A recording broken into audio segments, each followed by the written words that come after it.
Discourse 7, October 24th, 1932. Saint Germain. Invocation.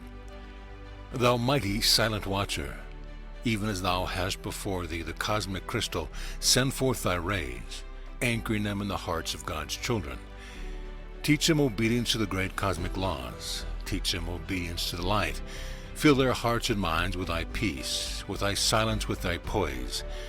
Let the rejoicing of thy heart fill their hearts, every one, even to overflowing. With thy substance and pure electronic force, it brings with it the immeasurable, infinite blessing. Let each one feel thy omnipresent, watchful care, thy sustaining love, wisdom, and power.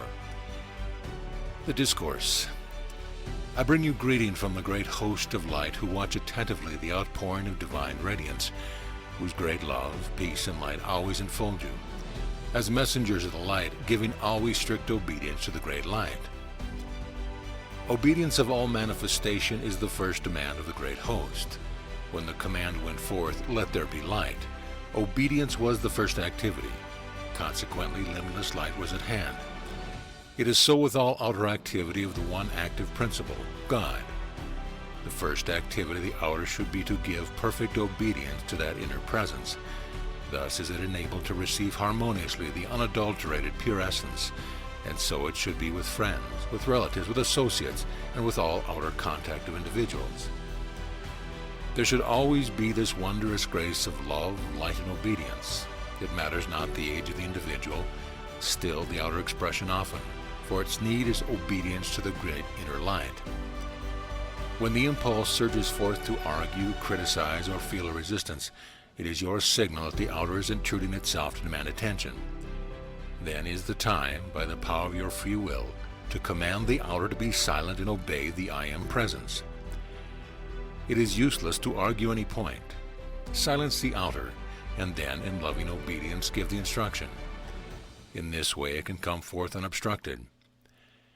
When students have entered the conscious path, the slightest intimation of disturbance or resistance of any kind should be followed instantly by silencing all outer activity and declaring, I am the obedient, intelligent activity in this mind and body.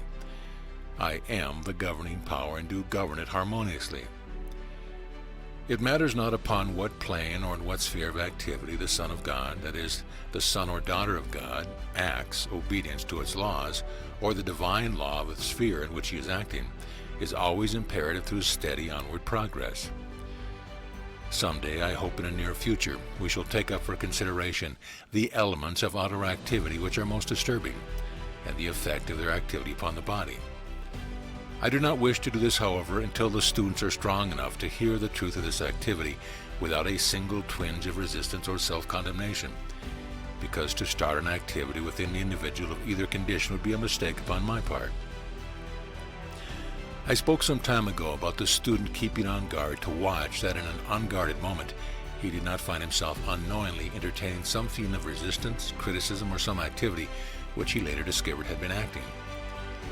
Every student should constantly use, many times a day, for it only requires a minute, and silently declare, I am the invincible guard, established, sustained, and maintained over my mind, my body, my home, my world, and my affairs. Keep conscious that this guard, being the I Am presence, naturally has infinite intelligence. This will establish an intelligent guard and activity about you that does not have to be constantly repeated. Again, we come to a point where every time we use the expression I or I am, we know that it is the full power of love, wisdom, and intelligence acting. Use frequently, I am the full liberation of divine love acting. Now, as a preparatory activity for the day, I would suggest that the students, with great joy and firmness, after having refreshed themselves in the morning, would silently declare, knowing that the power of the declaration is self-sustained, I am the governing love, wisdom, and power with its attendant intelligent activity, which is acting today in every single thing that I think or do. I command this infinite activity to take place every moment and be the sustaining guard about me, that I move, speak, and act only in divine order.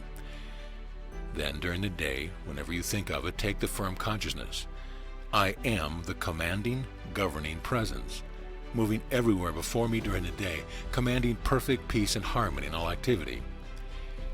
In this manner, you will lock the door open for the continuous outpouring of this inner intelligent presence, which will transform your world and keep you from contacting inharmony of any kind, enabling you to have that steady flow of inner peace and harmony in all outer contact. It matters not what the manifestations may be within the body or without. The student must take his firm stand that his body is the temple of the Most High Living God. This is an unquestionable truth, and this attitude consciously maintained will more rapidly bring the body into a perfect activity which was intended from the beginning. I say to the students in all sincerity, there is no possible way of attaining a quality or a desired attribute without claiming it. The outer has drifted into a limited consciousness of declaring it and did not have the desired quality, and of course it could not manifest it under those conditions. The thought of the student often is, well, I've been holding this idea for a long time, but it doesn't manifest, it doesn't work. This is positive proof that somewhere in the consciousness there was lurking a doubt, possibly unknown to the individual. I tell you that no matter what appears on the surface, if you will continually, with firm determination, claim the quality, condition, or things you desire, and go right on claiming them with a firm determination, you will find expression in your use just as certain as you do this. But I cannot urge you too strongly always to keep on guard in this matter. For the outer, when you have tried a thing for a few hours, days, or months, and it seems not to have appeared immediately, begins to say, oh, it's no use. If it were going to have acted, it would have done by this time. Such a thing as failure is absolutely impossible when you have set the power of the I Am, God in you, in action to accomplish a given purpose, if you hold unwaveringly to it with determination. Many times I have seen students nearing wonderful achievement, wonderful victory and freedom, and this outer attitude of not yet being accomplished would rush in, get their attention to such an extent that it would either retard greatly their progress or shut the door indefinitely. The student should compel herself or himself to hold before the mind this truth, that when the I Am power and presence is set in motion, it can no more fail in its accomplishment than the universe stop its activity. For this mighty I Am presence to fail in its accomplishment would mean that the universe would instantly be thrown into chaos. Such is the certainty and power of the I Am accomplishment. It simply cannot fail unless the outer obstructs the way. Every student should guard with great watchfulness that he does not use the I Am in negative expression. For when you say, I am sick, I have failed, I am not accomplishing this thing that I should, you are throwing this mighty energy into action to destroy the thing you wish to accomplish. This always happens whenever you use the word I, for that is the release of the universal power. Knowing that the I Am is you, then when you say, my head aches, my stomach is out of order, my intestinal tract is disturbed, you are throwing the energy into those parts to act according to the thing you have decreed. For when you say my, it is the same energy acting, because there is only one person who can say I or my, and that is you, decreeing for your world. Any expression which can only be used for yourself is including the energy and activity of the I Am presence. The correct attitude to take, and some organ seems to be rebellious, is to instantly declare and hold fast that I am the only and perfect energy acting there. Therefore, every appearance of disturbance is instantly corrected. This is the important point to keep before the student. If through habit you have thought that certain remedial agencies gave assistance, then use these sparingly until you gain sufficient mastery to govern entirely by your I Am presence. I assure you that even though you think that this remedial agent has given you relief, it is still the same I Am presence that has given the remedial agency the power to give you relief. For instance, I have watched the medical world for many centuries, and when one individual or so-called authority says that a certain remedy is no longer of use, it is but a short time until it disappears entirely. The question within the mind of all thinking individuals is that certain herbs or remedial agencies have a certain natural chemical action corresponding to the element within the body.